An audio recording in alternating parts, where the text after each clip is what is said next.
ये कहानी है केशव नगर की, जहाँ दो सहेली मीना और सीता अपनी बहुओं के साथ रहा करती थी। मीना मन ही मन सीता से बहुत जलती थी, लेकिन उसके सामने उसकी सखी सहेली बनी रहती थी। सीता हमेशा लोगों की मदद और भलाई करने में विश्वास रखती थी, जबकि उसकी सहेली मीना लोगों की भलाई करने में जरा भी विश्वास नहीं रखती। ऐसे ही एक दिन की बात है। अरे सीता, मेरी बहन, मेरी सखी सहेली, जितनी कमाई तो लोगों की भलाई में लगा देती है ना, एक दिन तुझे बहुत बड़ा नुकसान उठाना पड़ेगा और ऐसे ही करते करते तू एक दिन रोड पर आ जाएगी। हाँ, देख लियो, अभी भी समय है। लोगों की इतनी भलाई मत किया कर कि तुझे बाद में पछताना ही पड़ जाए। समझ रही है ना तू मेरी बात? अरे मेरी सहेली, क्या तूने वो कहावत नहीं सुनी, कर भला तो हो भला। जब मैंने किसी का बुरा नहीं किया तो मेरा बुरा भी नहीं होगा। और अपनी अच्छाई पर इतना तो भरोसा रखो, बाकी सब भगवान देख रहा है। तुझे तो समझाना ही बेकार है। याद रखना मीना, जो तुम दूसरों को दोगी ना, वही लौट कर आएगा तुम्हारे पास भी। हाँ हाँ, वही लौट कर तुम्हारे पास आएगा। ये सारी बात ना बड़े बुजुर्गों के मुंह से अच्छी लगती है। देख बहन, गांव में सबसे अच्छी तेरी ही फसल होती है, लेकिन तू वो फसल बेचकर सारा पैसा यूं ही बर्बाद कर देती है दूसरों की मदद के लिए। बाकी मुझे क्या, मेरा काम तो तुझे समझाने का था। अब समझना और ना समझना ये तेरे ऊपर है। अगर कल को तेरे साथ कुछ भी हुआ तो मदद के लिए मेरे पास मत आइयो, समझा देती हूँ तुझे। अरे तू फिक्र मत कर, मैं तेरे पास आऊंगी ही नहीं। इतना कहकर सीता वहाँ से चली जाती है। सीता इस बात से अनजान थी कि मीना अब उससे अंदर ही अंदर और जलने लगी है। गुस्से में वहीं खड़ी मीना खुद से कहती है, गांव में सबसे अच्छी फसल इसी की होती है और ये गांव में भलाई का ढिंडोरा पीटती रहती है। अरे सभी बस इसे ही सामान देते हैं, जबकि मुझे कोई नहीं पूछता। अब तो मुझे कुछ ना कुछ करना ही होगा। इसका ऐसा इलाज बांधूंगी, इसकी 100 पुश्ते भी इसको याद रखेंगी। जानबूझकर ये सब करती है ताकि लोगों की नजर में अच्छी बन सके और मैं बुरी बन जाऊं। मैं सब जानती हूँ उसकी चालाकियों को। ये क्या मुझे बेवकूफ समझती है? इसे ऐसा सबक सिखाऊंगी ना कि इसकी नानी क्या, इसके दादा परदादा से याद दिला दूंगी। आई बड़ी दानवीर करण बनने वाली कलमुही कहेगी। कुछ देर बाद मीना अपने घर चली जाती है। उसकी बहू रमा उसके लिए पानी लेकर आती है। गुस्से से भरा उसका चेहरा देखकर उसकी बहू रमा उससे पूछती है, अरे माँ जी, क्या हो गया आपको? आज से पहले तो मैंने आपको कभी भी नहीं देखा इतने गुस्से में। आखिर बात क्या है? अरे क्या बताऊं, ये सब गुस्सा उस सीता की वजह से है। अपने आप को सबकी नजरों में बहुत महान बनाने की कोशिश करती है ना, ताकि मुझे नीचा दिखा सके। अरे गांव में सभी औरतें आदमी इसकी तारीफ करते हुए नहीं थकते। बस हर जगह सीता सीता सीता। सीता हो गई क्या हो गई, इसे तो ऐसा मजा चखाने वाली हूँ, अब तू भी देखियो। माँ जी, आप ना बिल्कुल सही बोल रही हो। मुझे ना सीता काकी बिल्कुल भी पसंद नहीं है, और उनकी वो बहू प्रिया इतना इतराती है कि मैं क्या ही बोलूं। अरे माँ जी, आपको पता है, कल हम सारी औरतें ना घाट पर कपड़े धोने गए थे और वहाँ पर प्रिया ना सोने के कड़े और सोने की चैन पहन कर आई थी हम सबको जलाने के लिए। और मैं ना ये जानती हूँ कि वो ना मुझे ये सब नीचा दिखाने के लिए कर रही थी, ताकि मैं उसके सामने गरीब लगूं। ओहो, सारी दिक्कत तो यही है कि मुझे समझ नहीं आ रहा कि आखिर इसे कैसे सबक सिखाऊं जो इसे हमेशा याद रहे। अरे माँ जी, आप अपनी थोड़ी सी बुद्धि का तो इस्तेमाल करो। बहू, मैं कुछ समझी नहीं, क्या कहना चाहती है तू? अरे माँ जी, वो अमीर चंद की पत्नी है ना करुणा, बहुत लालची और तेज औरत है। तो क्यों ना आप सीता काकी को कर्ज दिलवा दो उनसे, और जब वो कर्ज ले लेगी ना तो फंस जाएगी। अरे बहू, तेरा दिमाग खराब है क्या? सीता के पास उपजाऊ जमीन है, भला वो मेरी बातों में आकर कर्ज क्यों लेगी? तू ही बता अब। अरे माँ जी, आपकी बुद्धि ना बैल बुद्धि ही रहेगी। आप ना मेरी बात सुनो। इतना कहकर रमा अपनी सास के कान में एक तरकीब बताती है और उसकी सास सुनकर अपनी बहू से कहती है, अरे वाह बहू, तेरे दिमाग की तो दाद देनी पड़ेगी। क्या लोमड़ी जैसा दिमाग पाया है तूने। बहू हो तो ऐसी जो सास की मदद करे। मीना करुणा के पास जाकर कहती है, अरे करुणा मालकिन, मैंने सुना है इस गांव की हर जमीन पर लगभग आपका ही कब्जा है। लेकिन कुछ लोगों को छोड़कर, अरे वो जैसे कि मेरी सहेली सीता, उसकी जमीन पर आपका कब्जा तो है नहीं, और जबकि उसकी जमीन तो बहुत उपजाऊ है। अरे आप उसकी जमीन पर कब्जा क्यों नहीं कर लेती? बहुत मुनाफा होगा आपका। लेकिन कब्जा ऐसे थोड़ी ना हो जाता है, उसके लिए तो योजना बनानी पड़ती है। लेकिन ये बता, सीता तो तुम्हारी दोस्त है, फिर तुम ये क्यों चाहती हो कि मैं उसके खेत पे कब्जा कर लूं? अरे मालकिन, मुझे उसकी भलाई का दिखावा बिल्कुल भी पसंद नहीं है। वो सबके सामने जानबूझकर अच्छा बनने की कोशिश करती है और इसी चीज का दिखावा करती है। अब आप ही बताओ, ये सब बातें क्या अच्छी होती हैं? हाँ, बात तो तुम सही कह रही हो। मालकिन, मेरे पास एक योजना है जिससे आप उसकी जमीन पर आसानी से कब्जा कर सकते हो। बताऊं? मुझे लगता है जो मैं दिन रात सपना देख रही थी सीता के जमीन को कब्जा करने के लिए, वो सच होने वाला है। मीना करुणा को धीरे से योजना बताती है। ऐसी अगले दिन मीना और सीता आपस में बात कर रही होती है कि एक बूढ़ी औरत सीता के पास आकर कहती है, बेटा, मैं दूसरे गांव से आई हूँ। मैंने तुम्हारी बहुत तारीफ सुनी है कि तुम लोगों की भलाई करती हो। मुझे तुम्हारी मदद की जरूरत है बेटा। मैं बहुत बड़ी समस्या में फंसी हुई हूँ। अम्मा, आप ऐसे परेशान मत हो। आपकी क्या समस्या है मुझे बताओ, मैं आपकी मदद करूंगी। 2 दिन बाद मेरी बेटी की शादी है और इस दुनिया में हमारा कोई नहीं है। कल रात ही मेरे घर में चोरी हो गई। जो जेवर, जो पैसा था वो लेकर चले गए हैं, लेकिन किसी ने हमारी मदद नहीं की। तुम मेरी आखिरी आस हो बेटा। लेकिन अम्मा, शादी के लिए तो काफी धन की जरूरत होगी ना। अभी तो मेरी फसल भी नहीं कटी। इतना सारा धन 2 दिन में कहाँ से लाऊंगी? अरे सीता, तू फिक्र क्यों करती है? मालकिन करुणा है ना, अरे बहुत अच्छी इंसान है वो। अरे तू उनसे कर्जा ले ले और जब तेरी फसल कटे तो तू उनका कर्जा चुका देना। अरे वाह मीना, ये तो बहुत अच्छी तरकीब बताई है। इतना कहकर सीता उस बूढ़ी औरत से कहती है, अरे अम्मा, आप कुछ देर यहीं रुको, मैं कुछ देर में वापस आती हूँ। इतना कहकर सीता मीना के साथ करुणा के घर जाकर उसे सारी बातें बताती है। सीता, मैं तुम्हें 1 महीने के लिए इतना धन तो दे सकती हूँ, लेकिन तुम 1 महीने के बाद मुझे वापस कर देना। हाँ हाँ मालकिन, आप फिक्र मत करो। कुछ दिनों बाद मेरी फसल कट जाएगी, उसके बाद मैं आपका सारा धन लौटा दूंगी। करुणा सीता को एक पोटली में मुद्राएं दे देती है और सीता खुश होकर मुद्राएं लेकर उस बूढ़ी औरत को दे देती है। उसके बाद वो बूढ़ी औरत सीधा करुणा की हवेली पर चली जाती है। ये लीजिए मालकिन, आपका धन आपके पास वापस आ गया। अरे ये कमाल, ये तो मीना की योजना से हुआ है। वैसे सच कहूँ ना, मजा आ गया। मेरा धन भी मेरे पास आ गया और सीता मेरी कर्जदार भी बन गई। ये लो अम्मा, तुम्हारे नाटक करने के पैसे। ऐसे ही समय बीतता रहा। सीता की फसल काटने के बाद सीता करुणा का कर्ज चुकाने के लिए फसल बेच आई। ये लीजिए मालकिन, मैंने आपसे जितना भी कर्जा लिया था ना, वो सब मैं वापस कर रही हूँ। अरे तुम्हारा दिमाग तो सही है ना सीता, जो तुम मुझे धन वापस कर रही हो। ये तो हो गया असल धन। ब्याज कब दोगी? मुझे ब्याज चाहिए, ब्याज, समझी? ये सुनकर चौंकते हुए सीता कहती है, लेकिन मालकिन, हमारे बीच तो ब्याज की कोई बात ही नहीं हुई थी। अब अचानक से ब्याज कहाँ से आ गई? अरे वाह, ब्याज कहाँ से आएगा? जब कर्ज लेने आई थी तब तो नहीं सोचा गया कि ब्याज कहाँ से आएगा।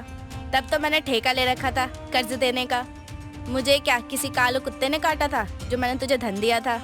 देख सीता, मुझे नहीं पता, मुझे मेरा धन ब्याज के साथ चाहिए। ठीक है, बताओ कितना ब्याज है, मैं आपका ब्याज भी लौटा दूंगी। करुणा सीता को इतना ज्यादा ब्याज दे देती है कि सीता को सुनकर चक्कर आने लगते हैं। उसे कुछ समझ नहीं आता कि ये सब उसके साथ हो क्या रहा है।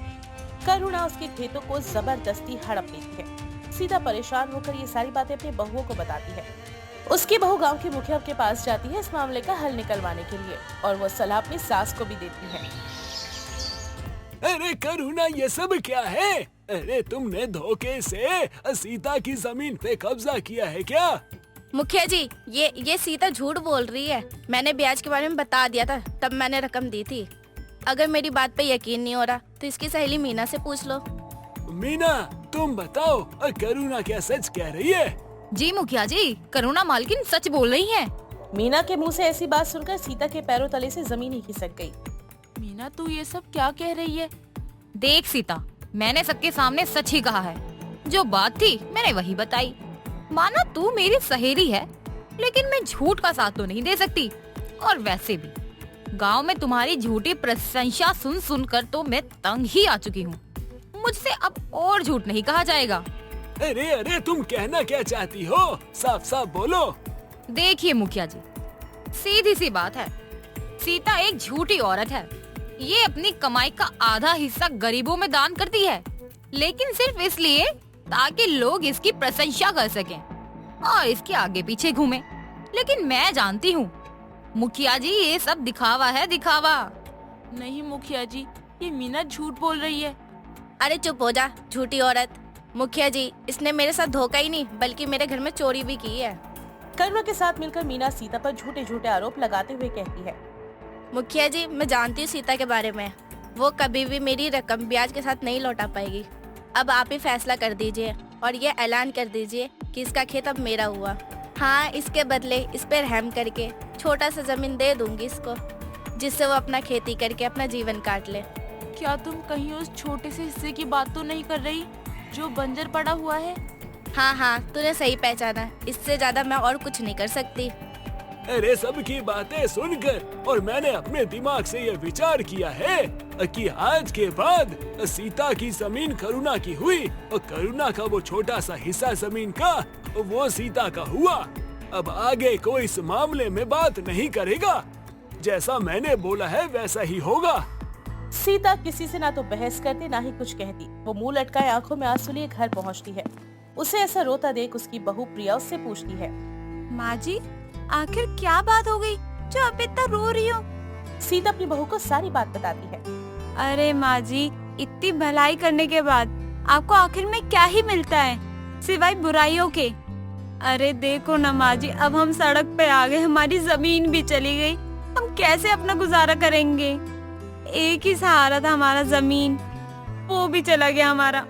नहीं नहीं बहू, मुझे अभी भी उस कहावत पर यकीन है, कर भला तो हो भला। लेकिन माँ जी, हमारी उपजाऊ जमीन हमसे छीन ली गई और करुणा ने छल कपट करके हमें एक छोटी सी बंजर जमीन पकड़ा दी हमारे हाथों में। अब हम कैसे खेती कर पाएंगे? मुझे उस करुणा से कोई शिकायत नहीं है बहू। अरे वो तो नियत की मारी है। मुझे तो इस बात की शिकायत और दुख है कि मेरी सहेली मीना मेरे साथ ऐसा करेगी। मैंने उसे अपना दोस्त समझा, बहन समझा, लेकिन वो तो मेरी दुश्मन निकली। ऐसे अगले दिन सीता करुणा के साथ बंजर खेत पर पहुंच जाती है। तभी उसने देखा कि उसकी बंजर जमीन के सामने झाड़ियों में दो आदमी आपस में बात कर रहे थे। तभी सीता दबे पांव छुप कर उनकी सारी बात सुन रही थी। तुमने मुखिया को मारने की योजना तो सही बनाई है। हम रात को जाएंगे और उसे मार देंगे और उसका सारा धन लेकर हम फरार हो जाएंगे। उन दोनों के जाते ही सीता अपने आप से कहती है। हे भगवान, मुखिया जी की जान को खतरा है, लेकिन क्या मुखिया जी मेरी बात पर यकीन करेंगे? क्यों ना मैं एक काम करती हूँ, उनके शहर से आए हुए बेटे को सारी बात बता दूँ। क्या पता वो मेरी बात सुन ले। इस समय मुखिया जी तो घर पर नहीं होंगे, तो ये सही मौका है उनके बेटे को बात बताने का। इतना कहकर सीता दौड़ते हुए मुखिया जी के बेटे के पास जाकर उसे सारी बात बताती है। क्या आप ये बात सच कह रही हो? हाँ बेटा, मैंने अपने कानों से उन दोनों की बातें सुनी थी। ठीक है, तो आप चलो मेरे साथ। ये बात आप खुद पिताजी को बताना। नहीं नहीं बेटा, आप ये बात खुद अपने पिताजी को बता देना। अरे कैसे इंसान हो आप? आपको इनाम नहीं चाहिए क्या? पिताजी ये खबर सुनकर आपको खुद इनाम देंगे, क्योंकि आपकी वजह से उनकी जान बच पाएगी। अगर आप ये बात आकर नहीं बताती तो हमें कुछ पता ही नहीं चल पाता और पिताजी की जान भी जा सकती थी। राम की बात का सीता के पास कोई जवाब नहीं था। वो वहाँ से वापस अपने खेत की तरफ जाने लगती है। राम के बार बार नाम पूछने पर भी वो अपना नाम नहीं बताती और ना ही रुकती। सीता हल चलाते हुए रुक जाती है। उसे ऐसा महसूस होता है कि जैसे जमीन के अंदर कुछ मौजूद हो। तभी वो तुरंत फावड़े से खोदना शुरू करती है और कुछ ही देर में देखती है कि अंदर एक बहुत पुराना सा बक्सा दबा हुआ है। सीता ने जैसे उस बक्से को खोला तो उसकी आंखें खुली की खुली रह गईं। उस बक्से में सोने, हीरे, मोती लगभग जगमगा रहे थे। सीता उस बक्से को घर ले आती है और अपनी बहू को दिखाते हुए उसे सारी बात बताती है। वहीं वहां से गुजर रही मीना खिड़की के पास से उन दोनों की सारी बातें सुन लेती है। माँ जी आप सही कहती थी कि कर भला तो हो भला। अब हम बहुत सारी जमीन खरीद सकते हैं और आप जितने चाहे उतने लोगों की मदद कर सकती है। मीना करुणा के पास जाकर उसे सारी बात बताती है और उससे कहती है, बहुत बड़ी बड़ी डींगे हाँपते हुए तुमने उसे वो अपनी बंजर जमीन का हिस्सा दे दिया ना। अब देख लो, उसी में से एक भारी भरकम संदूक निकला है, सोने से भरा हुआ। अरे जरा सोचो, उन सब पर तो तुम्हारा अधिकार हुआ ना, क्योंकि वो सब तुम्हारी पुरानी जमीन से निकला है। तो वो सब उसका कैसे हो सकता है? हाँ, बात तो सही है तुम्हारी। मैं तो अपना बक्सा उससे वापस लेके रहूंगी। करुणा गुस्से में मीना को लेकर सीता के घर जाती है और उससे कहती है, अरे ओ सीता, वापस कर मेरा बक्सा जो बंजर जमीन से निकला था सोना चांदी का। तुम अपनी बकवास बंद करो। करुणा बहन, तुमने वो जमीन सबके सामने मेरे नाम कर दी थी। अब उस जमीन पर तुम्हारा कोई अधिकार नहीं रहा। उस जमीन से अब चाहे सोना निकले या मिट्टी, उस पर मेरा अधिकार है। करुणा गुस्से में मुखिया के पास जाकर सारी बातें बताती है। मुखिया सभी को गांव की चौपाल पर आने का आदेश देता है और करुणा झूठ बोलते हुए कहती है, आपने सीता की जो उपजाऊ जमीन मेरे नाम कराई थी ना, उसमें से एक सोना चांदी का बक्सा निकला है जो बहुत समय से उसमें गड़ा हुआ था। अब वो सीता के पास है, उसके घर में तलाशी करवाई है। अरे सीता, ये सब क्या है? जब जमीन करुणा की है तो बक्सा भी तो उसी का होगा, तुम्हारा कैसे हो गया? मुखिया जी, ये अभी भी झूठ बोल रही है। बक्सा करुणा की बंजर जमीन से निकला है जो इसने आपके सामने मुझे सौंप दी थी। मुखिया जी, ये औरत झूठ बोल रही है। ये मेरी खास सहेली है, मानती हूँ, लेकिन मैं इसे बहुत अच्छे से भी जानती हूँ। ये बहुत लालची है। अब जाकर मुझे समझ आया ये लोगों की भलाई कैसे करती थी और क्यों करती थी। आखिर इसका मकसद क्या था? तभी मुखिया का बेटा आता है और सीता को देखकर बुरी तरीके से चौंक जाता है। अरे पिताजी, ये तो वही औरत है जिसने आपकी जान बचाई है। अरे बेटा, तुम कहना क्या चाहते हो? पिताजी, ये वही औरत है जिसने उन गुंडों के बारे में बताया था जो आपको मारना चाहते थे, और मैंने इनसे कहा था कि ये खुद आकर सारी बातें आपको बताएं। इसके बदले पिताजी आपको इनाम देंगे, लेकिन इन्होंने मना कर दिया और ये वहाँ से चली गईं। क्या ऐसा हुआ था क्या? अरे सीता, मुझे माफ कर दो। तुम्हारे कारण आज मेरी जान बची है। तुम्हारा धन्यवाद करता हूँ। मुखिया जी, मैंने हमेशा से एक ही बात सीखी है, कर भला तो हो भला। पिताजी, वो आदमी पकड़े गए हैं और अब तो जेल में है वो। उनके जरिए पता चला कि ये काम किसी मीना और करुणा नाम की औरत का था जो उन्होंने उन आदमियों को करने के लिए कहा था। ये सुनकर तो करुणा और मीना के चेहरे का रंग ही उड़ जाता है और वो वहाँ से भागने की कोशिश करती है। तभी गांव के लोग उन्हें पकड़कर घेर लेते हैं। अब मुझे तुम दोनों से ये उम्मीद नहीं थी। अरे इसका मतलब सीता सच कह रही थी, तुम दोनों से फंसाना चाहती थी। अरे मीना, तुम तो सीता की अच्छी सहेली थी ना, दोस्त थी उसकी। अरे वो तुम्हें बहन मानती थी, लेकिन तुम उसके साथ ऐसा कर रही थी और तुम लोग मुझे मारने चली थी ना। अब देखना, अब मैं कैसे तुम्हें सजा दिलवाता हूँ। अरे बेटा, पुलिस को बुला और इनको जेल में भिजवा। अरे बहुत हो गया इनका खेल। हाँ मुखिया जी, हमने सोचा था आपके घर चोरी करवाकर और आपको अपने आदमियों से मरवाकर सारा इल्जाम हम इस सीता पर लगा देंगे, ताकि ये गांव वाले इसे धक्का मारकर यहाँ से निकाल दें, क्योंकि शुरू से ही सारे गांव वाले बस सीता सीता का ही जाप जपते थे। इसलिए मुझे और बर्दाश्त नहीं हुआ और मैंने ठान लिया कि मैं किसी भी तरीके से इस गांव से निकलवा कर ही रहूंगी। इसलिए मैंने करुणा को भी भड़काया ताकि मैं इसके साथ मिलकर इसका जीना हराम कर दूं। मुझे माफ कर दो सीता बहन। मीना, तू मुझसे इतनी ज्यादा नफरत करती थी कि मुझे पता भी नहीं था। मैंने कभी भी तेरा बुरा नहीं चाहा, तुझे अपनी सबसे अच्छी सहेली माना, लेकिन तूने मेरे साथ ये सब किया, मैं सोच भी नहीं सकती थी। करुणा और मीना गांव वालों और सीता सभी से माफी मांगते हैं, लेकिन उन्होंने जो किया वो माफी लायक काम नहीं था। इसलिए मुखिया जी दोनों को पुलिस के हवाले कर देते हैं। सीता से सभी गांव वाले माफी मांगते हैं और अब दोनों सास बहू खुश रहती हैं। सीता उस खजाने से लोगों की मदद करती है और गांव में स्कूल और हॉस्पिटल बनवा देती है। सच कहा है किसी ने, कर भला तो हो भला।